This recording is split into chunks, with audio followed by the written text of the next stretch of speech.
আমি সঞ্জয় ব্যানার্জি আর আপনারা দেখছেন আমার চ্যানেল সঞ্জয় ব্যানার্জি সফর ইন্ডিয়া।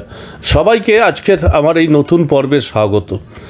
গত পর্বে আমি দেখিয়েছিলাম আমার উত্তরবঙ্গ ভ্রমণের প্রথম পর্বে কুচবিহারের সমস্ত ভ্রমণ দ্রষ্টব্য, কুচবিহার রাজবাড়ি থেকে মদনমোহন মন্দির, রসিক বিল। আর আজকের এই বিশেষ পর্বে দেখাবো কুচবিহার থেকে আমাদের জয়ন্তীর পথে যাওয়া, আর সেই জয়ন্তীর অপরূপ সুন্দর পরিবেশ, পোখরি লেক, ছোট মহাকাল মন্দির, আর তার সাথে বানেশ্বর শিব মন্দিরের মাহাত্ম্য। দেখতে থাকুন এই পর্বে সেই জয়ন্তীর অসাধারণ সৌন্দর্য আর বানেশ্বর টেম্পলের ইতিহাস, পোখরি লেকের মাগুর মাছের খেলা। চলুন শুরু করা যাক। গুড মর্নিং ফ্রেন্ডস, আজকে আমার কুচবিহার ট্যুরের সেকেন্ড ডে, ডুয়ার্স ভ্রমণের। কুচবিহার থেকে আমরা বেরিয়ে পড়লাম। বেরিয়ে আজকে কুচবিহারের প্রথম গন্তব্য আমাদের বানেশ্বর শিব টেম্পল। এখানে দেখে আমরা চলে যাবো আজকে জয়ন্তী আলিপুরদুয়ার হয়ে। দেখতে থাকুন। আজকে আমরা সকালবেলা ব্রেকফাস্ট করে বেরিয়ে পড়েছি। এখন প্রথমে বানেশ্বর টেম্পল, তারপরে মানিকদাও চলে এসছে গাড়ি নিয়ে, তারপরে জয়ন্তী ফরেস্টের ভেতর থাকবো এবং পোখরি লেক, মহাকাল মন্দির আজকে ঘোরার ইচ্ছা আছে। দেখতে থাকুন। এই আগে বানেশ্বর টেম্পলটা তাদের দেখাই। বহু পুরনো মন্দির, জাগ্রত মন্দির। এই উত্তরবঙ্গের, বিশেষ করে কুচবিহার ডিস্ট্রিক্টের এটা অন্যতম দ্রষ্টব্য স্থান বানেশ্বর শিব মন্দির। কুচবিহারের ইলোরা হোটেল থেকে 14 তারিখ সকালবেলা বেরিয়ে পড়লাম আমরা জয়ন্তীর উদ্দেশ্যে। আলিপুরদুয়ার হয়ে জয়ন্তীর দূরত্ব প্রায় 70 কিলোমিটার। আর কুচবিহারের এই পথেই পড়ল বানেশ্বর শিব মন্দির। কুচবিহার থেকে মাত্র 10 কিলোমিটার দূরে এই বানেশ্বর শিব মন্দির বিশেষভাবে জাগ্রত এবং কুচবিহারের ইতিহাসের সাথে জড়িয়ে আছে এই বানেশ্বর মন্দির।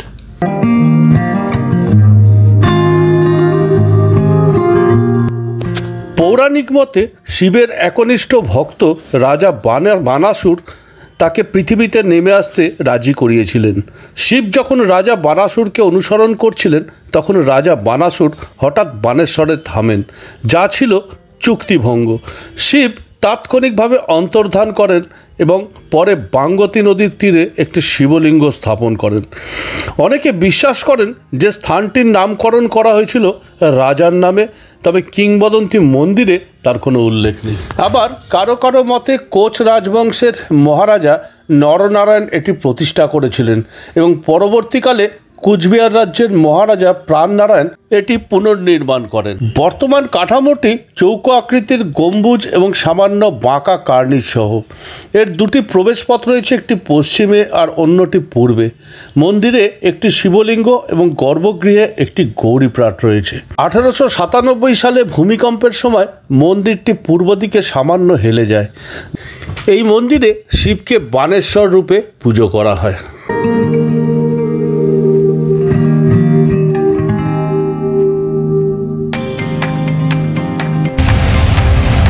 সামনের মোড় থেকে ডান দিকে চলে গেছে আলিপুরদুয়ার। আলিপুরদুয়ার থেকে যেতে হয় জয়ন্তী, আর বাঁ দিকে এই রাস্তা চলে গেছে সোনাপুর হয়ে ফালাকাটা দিয়ে শিলিগুড়ি। আমাদের রাস্তা এখন ডান দিকে ঢুকছে। এই আলিপুরদুয়ার আমরা টাচ করলাম। এই আলিপুরদুয়ারে আমরা ঢুকেছি। আলিপুরদুয়ার থেকে জয়ন্তী আরও 8 ঘন্টা 35 মিনিটের রাস্তা।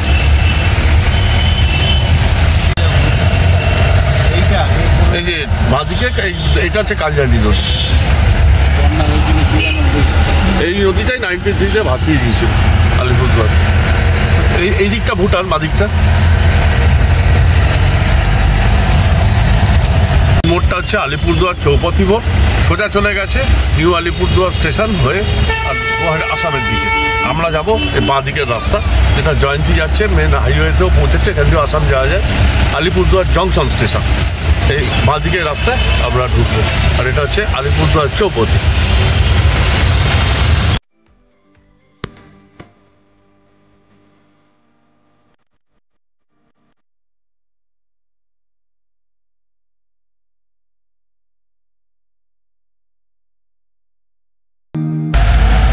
আলিপুরদুয়ার টাউন ছেড়ে বেরোচ্ছি। বাঁদিকে আলিপুরদুয়ার জংশন স্টেশন।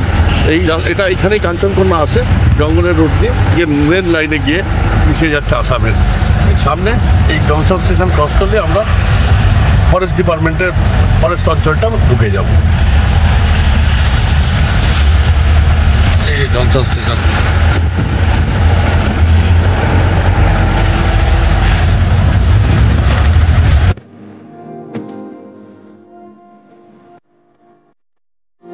রেঞ্জের মধ্যে আমরা ঢুকে গেলাম। এই দেখো ফরেস্টের অফিস, সব লরিগুলোকে আটকে দিচ্ছিস করা।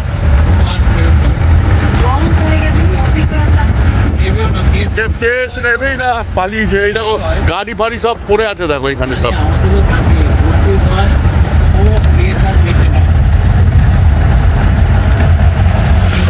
এই সামনের নিচে দিয়ে চলে যাব জয়ন্তী, আর বাঁদিকে রাস্তাটা চলে গেছে এই ওপরের মেন NH এর সাথে যুক্ত হয়ে ডান দিকে গুয়াহাটি চলে গেছে শ্রীরামপুর বর্ডার। এই ওপরের রাস্তাটা চলে গেছে শ্রীরামপুর বর্ডার, আর বাঁদিকে চলে গেছে শিলিগুড়ি, কলকাতা। বক্সা রেঞ্জের মধ্যে ঢুকে গেলাম। এবার পুরোটাই জঙ্গল মধ্যে দিয়ে যাব। তোমার এই রাস্তাতেই হাতি দেখা যায়, রাজাবাদ। হ্যাঁ হ্যাঁ, প্রচুর হাতি দেখা যায়। আর 15-20 মিনিট, আধ ঘন্টা। জঙ্গলের ভেতর দিয়ে ট্রেন, আর ট্রেন ঢুকছে। এই ভিস্টাটপ, এটা হচ্ছে ইন্টারসিটি একটা ঢোকে, শিলিগুড়ি থেকে আসে। শিলিগুড়ি থেকে ইন্টারসিটিটা আসে, একটা ভিস্টাটপ পৌঁছাচ্ছে। এই মোড়টা হচ্ছে রাজা ভাত খাওয়া মোড়। আমরা সোজা যাব, আর বাঁদিকে চলে গেছে এই রাস্তা হাসিমারা হয়ে একদম সেই শিলিগুড়ি, হ্যামিল্টনগঞ্জ, কালচিনি ঘুরে চলে গেছে। আর সামনে আমরা সোজা ঢুকবো রাজা ভাত খাওয়া মোড়টি। আগে এখানে 1 মাস আগেও টিকিট লাগছিল, পার হেড 150 টাকা এবং গাড়ি 480 টাকা। সেটা এখন এই 1 মাস আগে উঠে গেছে, আমরা জানি সরকার থেকে এটা উঠিয়ে দিয়েছে, যার জন্য এখন আর টিকিট লাগে না। আমাদের এই চেকপোস্ট আছে, চেকপোস্টে গাড়ি এন্ট্রি করিয়ে বেরিয়ে যেতে হবে।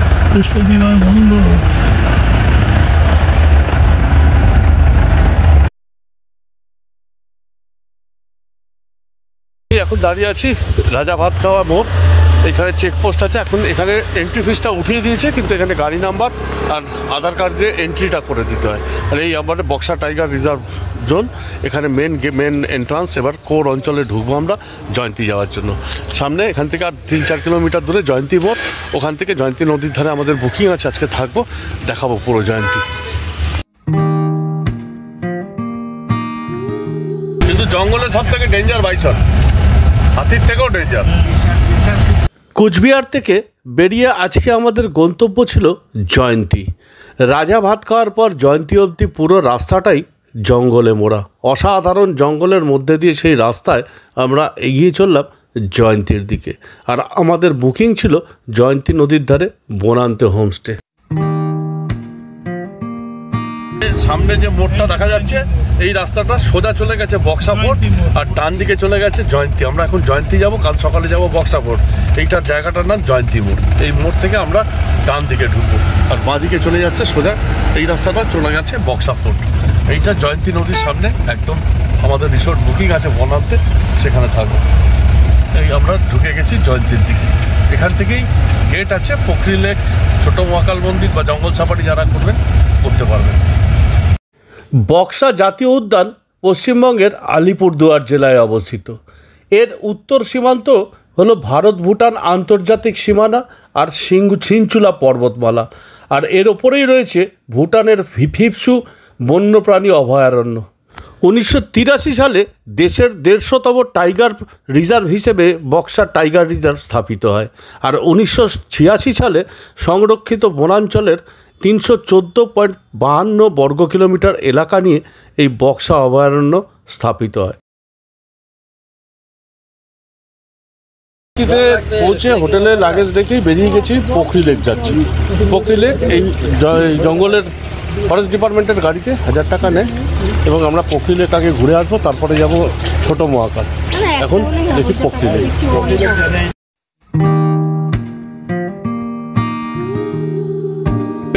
রাস্তায় ঢুকে গেলাম আমরা, এই পোখরি লেক ভেতরেই যাচ্ছি।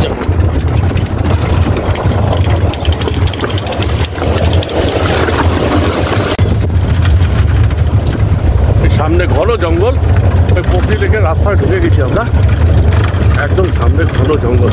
দেখা যাক কিছু দেখতে পাই কি না সামনে।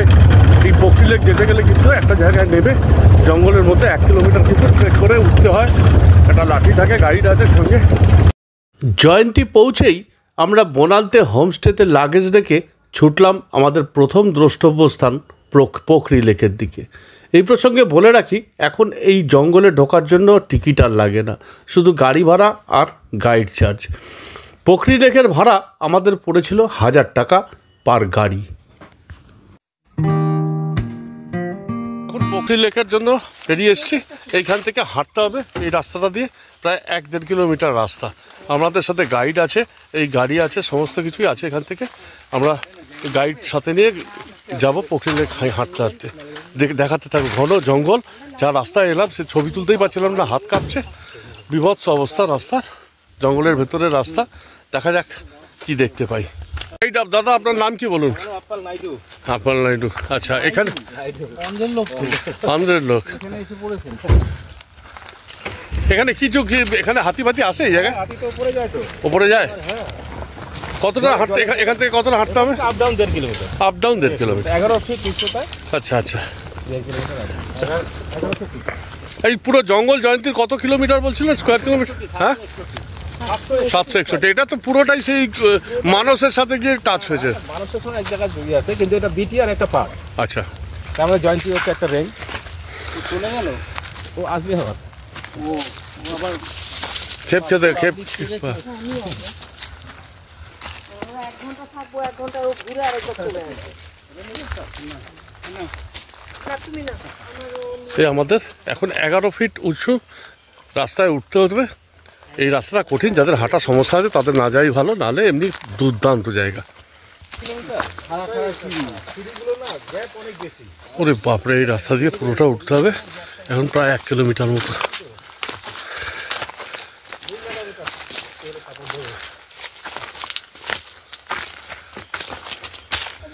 আচ্ছা, টোটাল 1100 ফিট উঁচু জয়ন্তীর রিভার থেকে দেখাচ্ছি আমি পুরোটা। 1100 ফিটের মধ্যে 400 ফিট অবধি গাড়ি আসে, তারপরে 700 ফিটটা উঠতে হয়। প্রায় 1 কিলোমিটার রাস্তা। আমি দেখাই ভিউটাও পুরো ক্লাসিক ভিউ, একদম ওপর থেকে।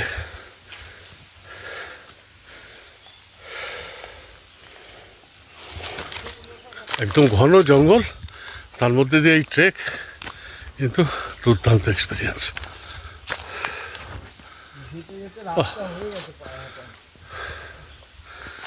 লাভলি। দূরে দেখা যাচ্ছে জয়ন্তী নদী।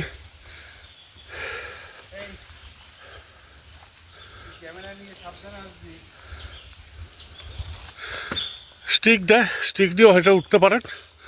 অনেকটা মহাপ্রস্থানের পথের মতো লাগছে।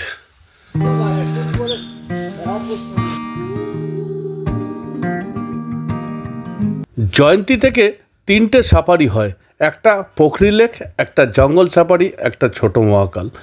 এক্ষেত্রে আমি বলে রাখি, যারা হাঁটতে পারেন তারা অবশ্যই এই পোখরি লেক আসুন। ঘন জঙ্গলের ভেতর দিয়ে প্রায় 1100 ফিট উচ্চতায় এই পোখরি লেক অসাধারণ। 400 মিটার অবধি গাড়িতে আসার পর 700 মিটার হাঁটাটা কষ্টকর, কিন্তু দুর্দান্ত অভিজ্ঞতা। আর তারপর পোখরি লেকে পৌঁছানোর পর ওপরের থেকে যে লেক দেখা যায়, আর সেখানে মুড়ি দিয়ে ঘিচঘিচ করছে সেই মাগুর মাছের আনাগোনা, অসাধারণ। ভীষণ ভালো লাগবে এই পোখরি লেকে যদি আপনি উঠতে পারেন কষ্ট করে। 700 মিটার রাস্তা কষ্টের হলেও সঙ্গে গাইড থাকায় আর গল্প করতে করতে উঠতে খারাপ লাগে না। ভীষণ ভালো লাগবে এই ঘন জঙ্গলের মধ্যে দিয়ে এই 700 মিটার ট্রেক করে ওপরে উঠতে। আর দেখবেন যা নৈসর্গিক দৃশ্য, অসাধারণ এই ভিউ, অসাধারণ পরিবেশ। তাই যারা জয়ন্তী ঘুরতে আসবেন তারা চেষ্টা করুন এই পোখরি লেকটা ঘুরে দেখার। এখানে একটা ক্লান্ত হয়ে গেলে বসে রেস্ট নেওয়ার জায়গা। প্রায় 1.5 কিলোমিটার আপ ডাউন হাঁটা রাস্তা, আর তাও উঁচুতে ওঠা। 700 মিটার জঙ্গলের পাথরের রাস্তা দিয়ে উঠতে হবে, কষ্টকর, সবাই পারবে না, কিন্তু যারা পারবে তারা অবশ্যই করবেন। অসম্ভব ভালো অভিজ্ঞতা হবে। এই এসে গেছি, বাঁদিকে দেখা যাচ্ছে পোখরি লেক। এই পোখরি লেকে মুড়ি দিলে মাগুর মাছ ভর্তি, দেখাবো সবই। জঙ্গলের মধ্যে এরকম একটা লেক, এখানে কিন্তু হাতির উপদ্রব আছে, চিতাবাঘ আছে, গাইড আছে সাথে আমাদের, উনি গাইড করে করে নিয়ে আসছেন। দারুণ এক্সপিরিয়েন্স।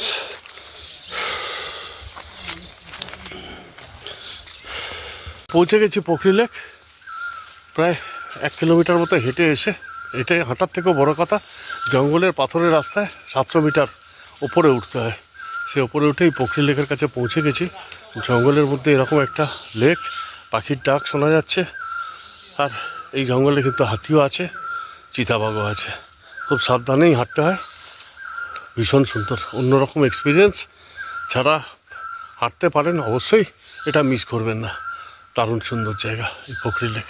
দেখাবো, আগে লেকটার সামনে নিচে যাই, গিয়ে দেখাচ্ছি পোখরি লেক। এই পোখরি লেক এরকম ঘন জঙ্গলের মধ্যে এই লেক, লাভলি জায়গা, লাভলি, দুর্দান্ত।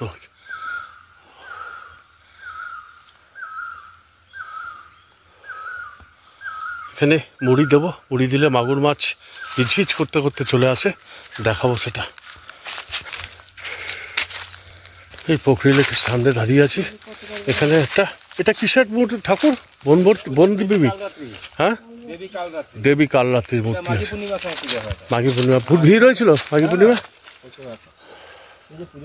আর এইটা, এই বেদিটা, এটা হচ্ছে বুদ্ধিস্টদের, এটা বুদ্ধ পূর্ণিমা সময়। বুদ্ধ পূর্ণিমা এছাড়া বুদ্ধিস্টদের কিছু দিন আছে, সেই দিনগুলোতে ওরা পূজা করতে আসে। আচ্ছা, ওই জন্য এইখানকার, এইখানে এই যে ভুটান থেকে অনেক টুরিস্ট এসছে। আচ্ছা, এই সামনে পোখরি লেক, মহাকাল পাহাড়ে ওখানে একটা গুম্ফা মন্দির আছে, হ্যাঁ হ্যাঁ হ্যাঁ। পূজা করতে আসে। আর এটা হচ্ছে কি মায়ের, কোন মায়ের? কালরাত্রি, দেবী কালরাত্রি, দেবী কালরাত্রি। এটা দারুণ সুন্দর জায়গা। এখানে রোজ পুজো হয়? রোজ হয় না, কিছু বিশেষ দিনগুলোতেই হয়। 12 তারিখ থেকে পুজো, আবার বুদ্ধ পূর্ণিমা হবে। চিন্তা করো, গত বছরের এটা না, এই মূর্তিটা বসানো ছিল এখানে, হাতিতে ভেঙে দিয়েছে তো, এটাও থাকবে না, এটা হাতির রাস্তা। এটাই, আচ্ছা, এটা হাতির রুট বলছে, মূর্তিগুলো ওই জন্য ভেঙে দেয় বারবার। সিমেন্টের দিক, আচ্ছা, হাতি ভেঙে দিয়ে চলে যায়, ভেঙে দেয়, এটাও থাকবে না, ভেঙে দিয়ে।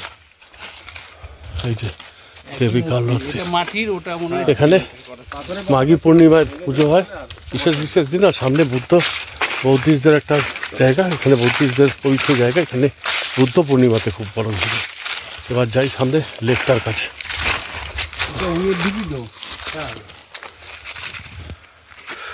বড় হয়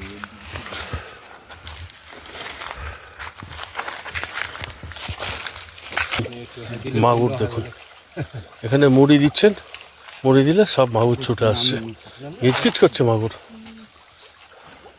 কি করে ওরা বোঝে? সবাই দেয় তো, বাপরে, গিজগিজ করছে।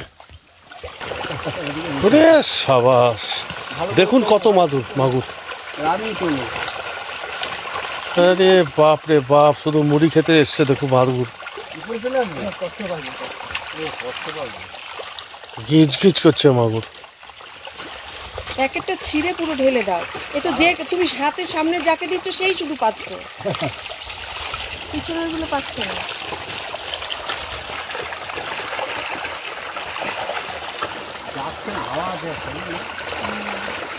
কচ্ছপ আছে এখানে?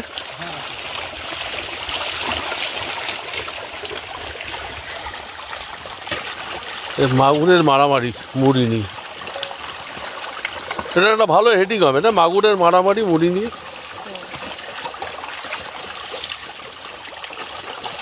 কিলবিল করছে মাগুর।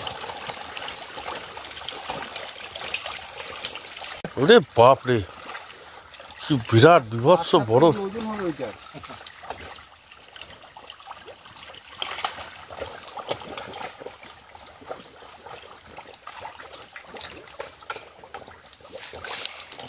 ওই দেখো আরো আসছে, ওই দেখো, ওই দেখো, না আরো অনেক আছে।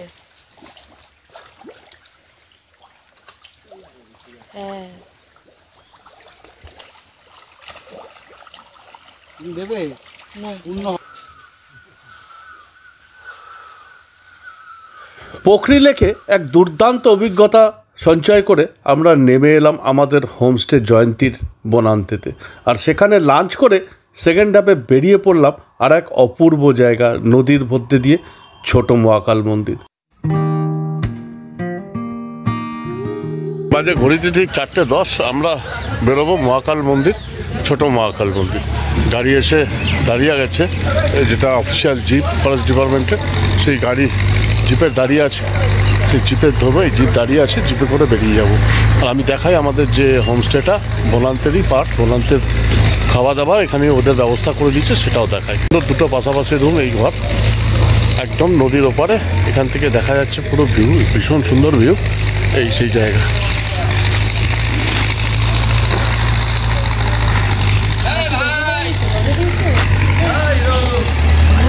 এখন আমরা পেরিয়ে যাব মহাকাল মন্দির। ছোট মহাকাল, এই নদীর মধ্যে দিয়ে গাড়িটা যাবে।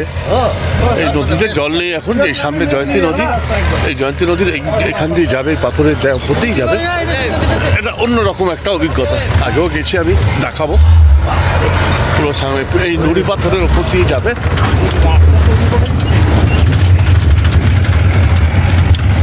এই যে পুরো এই রাস্তাটা ধরে যাবে।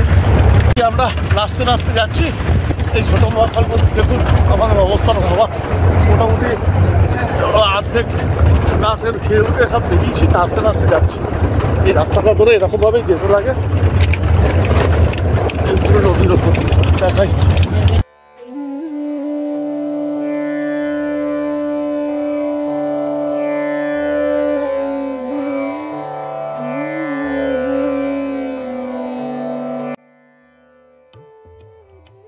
বিউটিফুল।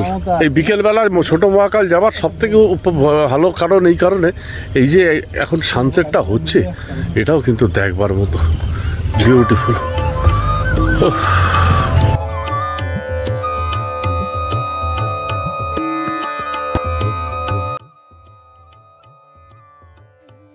এখানে বাস ফেলে এখন প্যান্ডেল হচ্ছে, শিবরাত্রি আসছে। এই মহাকালের মন্দিরে প্রায় লাখ লাখ লোকের সমাগম হবে, আর যার জন্য এখন কিন্তু এখানে ভান্ডারা প্রস্তুত করেছে। এখানে যারা আসবে শিবরাত্রি তাদেরকে সবাই খাওয়া দাওয়ার ব্যবস্থা করার জন্য অলরেডি স্টলের জন্য বাস করছে, এবং স্টলও শুরু হয়ে গেছে জায়গা নির্দিষ্ট করে।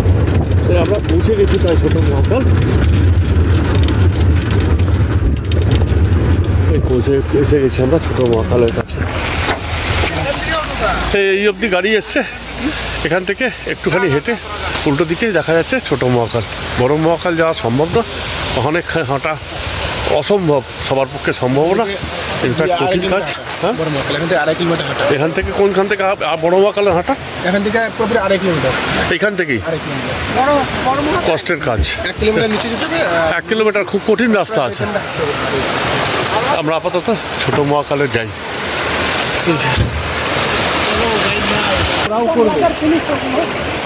আচ্ছা, ওই লালে ওরা ভুটান পুলিশ নাকি ওদিকটা? আচ্ছা, এখানে এখনই দোকানপাট বসতে শুরু করে দিয়েছে এই শিবরাত্রি আসছে বলে, এবং জোর কদমে প্রস্তুতি চলছে। এখানে বলছে লাখ লোকের পুণ্যার্থীর এখানে দর্শনার্থী আসবে, তার প্রস্তুতি পুরো দমে চলছে। ছবিটা তুলবে। হ্যাঁ, যখন যাবো এই একটুখানি হেঁটে ছোট মহাকাল, বড় মহাকাল এখান থেকে প্রায় 2.5 কিলোমিটার, যেটা আমাদের পক্ষে সম্ভব না আজকে, এবারে তো নয়। ছোট মহাকাল অব্দি যাব।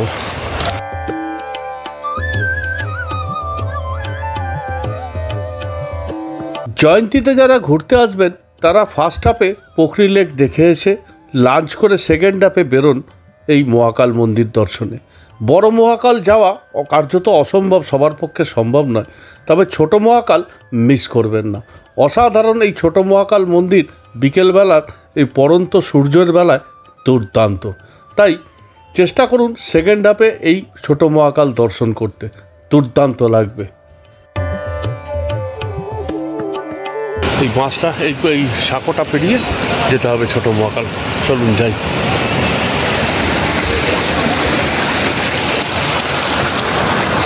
বিউটিফুল জায়গা।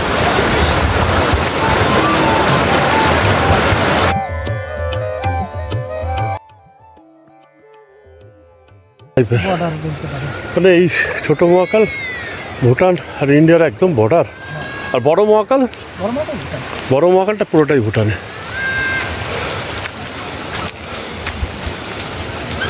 মহাকাল ভক্তকাল এটা একটা সুরঙ্গ বানাবো বাবা, একটু মাল পানি দেওয়ার সিমেন্ট দিয়ে ঘিরে লেবার লাগাই। কদিন থাকবে এখানে? এখানে পুরো থাকবো মেলা অবধি। মেলা বাবা, মানে শিবরাত্রির পর যাবো। এই ঘুরে আসি, অন্ধকার হয়ে যাবে। আসছি দাও, আগে ওঠো, তোমার সাহস বেশি। চল আস্তে আস্তে ওঠো, চলো। यात्री कम है। बड़ा महाकाल तो बहुत कठिन काम है। बहुत कठिन है। आप लोग गए? हाँ, हम तो 2 बार जाते हैं। अच्छा, বাবা আমি নন্দীশ্বর ঘুরে এসেছি।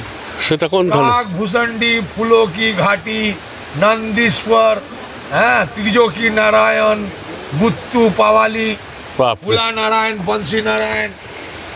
কোথায় থাকেন কোথায় আপনি? থাকার জন্য তো বাবা ফিরাল এখানেই রয়েছি, বাকি আমরা আর যেখানে যাবো সেখানে থাকবো। রমতারাম যোগী বাবু। বাহ বাহ বাহ। তা কুম্ভ মেলায় যাওনি প্রয়াগে? হ্যাঁ, এই তো পরে আসা হয়েছে সব। কুম্ভ মেলা চান করেছো? আরে পাপ ধুয়ে ফেললে মরে যাবো, বোঝো বাবা। ঠিক। আমরা পাপী লোক, যারা পাপ ধোবে তারা অমরত্ব পেয়ে যাবে। বাবা আমি অমর হতে চাই না। ঠিক। পাপ করো। চলো চলো চলো না। এই ছোট মহাকাল মন্দিরের এই সামান্য সিঁড়ি, এখানে উঠতে খুব একটা কষ্ট নেই। জয়ন্তীতে এলে অন্যতম মূল আকর্ষণ কেন্দ্র এই ছোট মহাকাল মন্দির কিন্তু মিস করবেন না। সামান্য একটু হাঁটা পথ হলো দুর্দান্ত। আর আমরা গিয়েছিলাম একদম শিবরাত্রির প্রাককালে, যার জন্য জমজমাট এই ছোট মহাকাল মন্দির। প্যান্ডেল শুরু হয়ে গেছে, লাখে লাখে পুণ্যার্থী আসবে, তাদের খাবারের ব্যবস্থার স্টল তৈরি হচ্ছে। আর আনাগোনা শুরু হয়ে গেছে সাধু মুনি ঋষিদের, তারাও এখানে আস্থানা গেড়েছে। আর এই ছোট্ট গুহার নিচে এই মহাকাল মন্দির দুর্দান্ত। তাই জয়ন্তীতে এসে এটা না দেখে ফিরবেন না, অসাধারণ অভিজ্ঞতা হবে।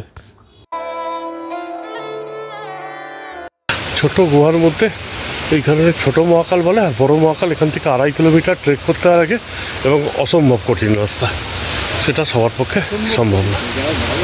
যারা যেতে পারে, কঠিন রাস্তা, যাদের পক্ষে সম্ভব সক্ষম তারাই পারবে, সবাই পারবে না। এটা যান, এখানে গিয়ে ঝর্ণা পাবেন একটা। এখানে ওঠার পর একটা ছোট্ট মাঝারি ঝর্ণা আছে, আসেন। বাহ।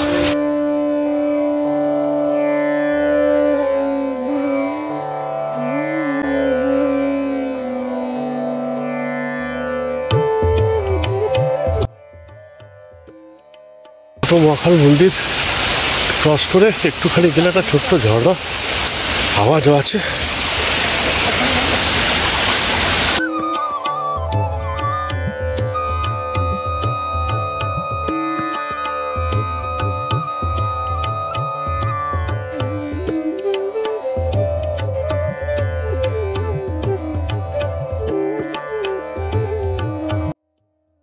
শিবরাত্রির জন্য এখানে পুরো দমে প্রস্তুতি চলছে। আর এই দিকটা, এই ছোট মহাকালের এই দিকটা কিন্তু ভুটানের সমস্ত টেন্ট হচ্ছে, পুলিশের ক্যাম্প বসছে সমস্ত দেখার জন্য। আগামী দিনে কিন্তু মানে 26 তারিখের পর থেকে 3 দিন ভীষণ ভিড়।